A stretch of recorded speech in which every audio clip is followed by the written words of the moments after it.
ಎಸ್ಐಟಿಗೆ IMA ತನಿಖೆಯಲ್ಲಿ ದೊಡ್ಡ challenge ಒಂದು ಎದುರಾಗಿದೆ. ಅಧಿಕಾರಿಗಳ ಮುಂದಿದೆ 7 ಸುತ್ತು ಗುಂಡಿನ ರಹಸ್ಯ.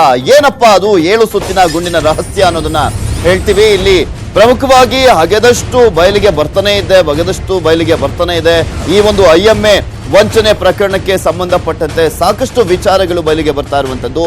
ಎಲ್ಲಿ ಹೋಯಿತು 0.32 mm ಪಿಸ್ತೂಲ್ನ ಗುಂಡುಗಳು ಅನ್ನುವ ಪ್ರಶ್ನೆ ಈಗ ಪೊಲೀಸರಿಗೆ ಕಾಡ್ತಾ ಇದೆ.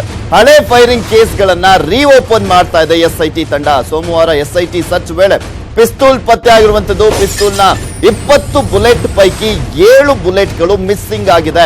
ಲೈಸೆನ್ಸ್ ಪಿಸ್ತೂಲ್ನಿಂದ 7 ಸುತ್ತು ಗುಂಡು ಹಾರಿಸಿದ್ನ ಮನ್ಸೂರ್ ಅನ್ನುವ ಪ್ರಶ್ನೆ ಈಗ ಪೊಲೀಸರಲ್ಲಿ ಕಾಡ್ತಾ ಇರುವಂತದ್ದು. ಎಸ್ಐಟಿಗೆ ಸಿಕ್ಕಿಲ್ಲ.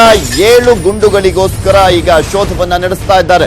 ಬೇರೆ ಕಡೆ ಫೈರ್ ಆಗಿರುವಂತ ಬುಲೆಟ್ ಮ್ಯಾಚ್ ಮಾಡೋದಕ್ಕೆ ತಯಾರಿಯನ್ನ ಕೂಡ ಮಾಡಿಕೊಂಡಿದ್ದಾರೆ. ಎಲ್ಲಾದ್ರೂ ಬೇರೆ ಕಡೆ ಯಾರಿಗಾದ್ರೂ ಕೊಟ್ಟಿದ್ದಾನ ಅಥವಾ ಇವನೇ ಯಾರಿಗಾದ್ರೂ ಫೈರ್ ಮಾಡಿದಾನ ಅಥವಾ ಹಳೆ ಕೇಸ್ಗಳಿಗೆ ಸಂಬಂಧಪಟ್ಟಂತೆ ಅದರಲ್ಲಿ ಈತನ ಬಳಸ್ತಾ ಇದ್ದಂತ ಗುಂಡುಗಳು ಇದೆಯಾ ಅನ್ನೋದ್ರ ಬಗ್ಗೆನೂ ಕೂಡ ಪರಿಶೀಲನೆ ಮಾಡ್ತಾ ಇದ್ದಾರೆ. ತನ್ನ ಪಿಸ್ತೂಲ್ನಿಂದ ಯಾರ ಮೇಲಾದ್ರೂ ಫೈರ್ ನ ಮಾಡಿದ್ನ ಮನ್ಸೂರ್ ಪಿಸ್ತೂಲ್ನ ಗುಂಡುಗಳು ಎಲ್ಲಿ ಹೋದ್ವು ಅನ್ನುವ ಪ್ರಶ್ನೆಗೆ ಈಗ ಎಸ್ಐಟಿ ತೀವ್ರವಾಗಿ ತನಿಖೆಯನ್ನ ನಡೆಸ್ತಾ ಇದೆ.